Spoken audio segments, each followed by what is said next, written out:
Baiklah, Assalamualaikum warahmatullahi wabarakatuh. Perkenalkan, nama saya Mariati dari Sosiologi B, Angkatan 2021 semester 3. Di sini saya akan membuat tutorial tentang eh, uji korelasi hubungan variabel X terhadap variabel Y. Tugas ini dibuat untuk memenuhi tugas akhir mata kuliah Statistik Sosial dengan dosen pengampu Mbak Laila. Baiklah, kita mulai. Yang pertama, saya akan share screen dulu. Yang pertama yang harus kita siapkan adalah eh, pedoman dalam membaca uji korelasi hubungan variabel X terhadap variabel Y. Nah, di sini saya akan membacakan tentang uji korelasi hubungan variabel X terhadap variabel Y. Yang pertama itu ada uji korelasi Pearson. Uji korelasi bertujuan untuk mengetahui tingkat keberatan hubungan antara variabel yang dinyatakan dengan koefisien korelasi R. Jenis hubungan antara variabel X dan Y dapat bersifat positif dan negatif. Dasar pengambilan keputusannya itu adalah jika nilai signifikansi kurang dari 0,05 maka dia berkorelasi. Jika nilai signifikansinya lebih dari 0,05 maka tidak berkorelasi. Pedoman derajat hubungan. Yang pertama, nilai Pearson correlation apabila 0,00 sampai dengan 0,20 maka dianggap tidak ada korelasi. Jika nilai Pearson correlation 0,21 sampai dengan 0,40 maka dianggap sebagai korelasi lemah. Nilai Pearson correlation 0,41 sampai dengan 0,60 itu sama dengan korelasi sedang. Nilai Pearson correlation 0,61 sampai dengan 0,80 korelasi kuat. Nilai Pearson correlation 0,81 sampai dengan 1,00 sama dengan korelasi sempurna. Nah, lalu bagaimana jika nilai signifikansinya tepat di angka 0,05? Maka kita membandingkannya dengan cara Pearson correlation dengan R-table. Pearson correlation lebih dari R-table, maka berhubungan. Jika Pearson correlation kurang dari R-table, maka tidak berhubungan. Nah, selanjutnya, yang pertama kita siapkan datanya yang akan kita uji korelasi hubungannya. Sebentar, saya akan share screen. Nah, di sini kita masukkan datanya. Di sini ada data media sosial dan pengembangan pariwisata. Jadi di sini yang akan kita uji korelasi hubungan media sosial dengan pengembangan pariwisata. Yang pertama itu kita copy dulu eh, kedua skor ini. Kita copy.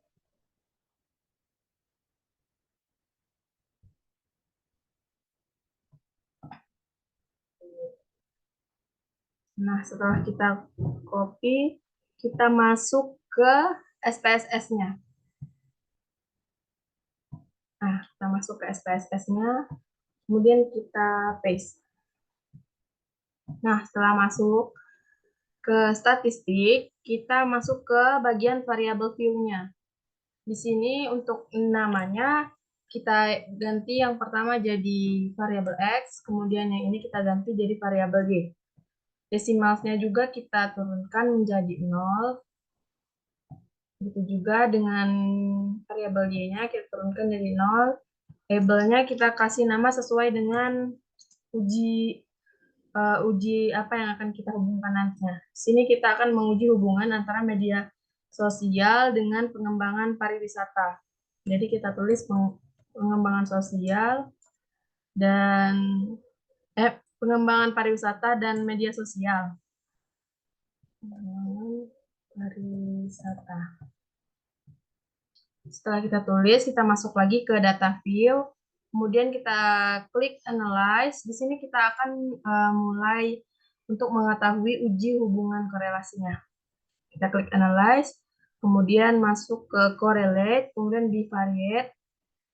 Ininya kita untuk variabel media sosial dan pengembangan pariwisata kita Ctrl A, kemudian kita pindahkan ke variables.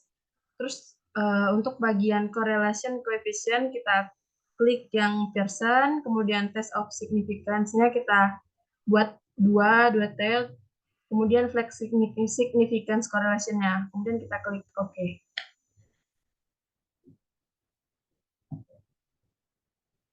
Baik, di sini saya akan membagikan hasil dari SPSS-nya. Nah, baiklah, kita lanjut lagi. Yang pertama, data SPSS tadi. Nah, ini datanya. Kita copy. Setelah kita copy, kita masuk lagi ke Word yang isinya pedoman uji korelasi tadi. Nah, kita masuk. Kita ambil di slide yang pertama. Di sini sudah kita paste. Untuk membacanya di sini nilai signifikansinya di sini kan tertulis 0,014. Jadi cara bacanya kita ambil angka yang 2 angka di belakang koma. Jadi kita bacanya ini 0,01. Nah, untuk menentukan berkorelasi atau tidaknya di sini kita bisa baca dasar pengambilan keputusan. Jika nilai signifikansinya kurang dari 0,05 maka berkorelasi. Jika nilai signifikansinya lebih dari 0,05 maka tidak berkorelasi. Jadi di sini tadi 0,01 kita baca 0,01. Jadi bisa disimpulkan 0,01 lebih kecil dari nilai 0,05. Jadi kita simpulkan nilai signifikansinya maka berkorelasi. Kemudian kita akan membaca persen correlation-nya. Di sini tertulis 0,457.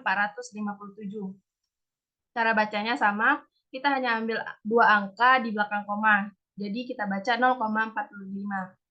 Nah, untuk menentukan derajat hubungannya, di sini kita lihat masuk ke bagian mana 0,45 ini. Ternyata masuk ke nilai percent correlation 0,41 sampai dengan 0,60 yang artinya korelasi sedang. Berarti percent correlation-nya masuk ke bagian korelasi sedang. Kemudian untuk menyatakan perbandingan antara percent correlation dengan R-table. Di sini 0,457 nilai percent correlation-nya dengan R-table. Di sini R-table-nya kita lihat, di sini ada 28 data. 28 data berarti 0,374. Jadi antara 0,374 dengan 0,457 lebih besar 0,457 atau 0,45. Jadi, apabila percent correlation lebih dari R-table, maka berhubungan. Jika percent correlation kurang dari R-table, maka tidak berhubungan. Maka bisa disimpulkan kalau percent correlation lebih dari R-table, maka berhubungan. Jadi, yang ketiga ini berhubungan. Perbandingan antara hubungan percent correlation dengan R-table. Baiklah, mungkin hanya itu saja penjelasan video tutorial dari saya. Kurang lebihnya saya mohon maaf. Kepada Allah saya mohon ampun. Saya akhiri. Wassalamualaikum warahmatullahi wabarakatuh. Udah iPhone.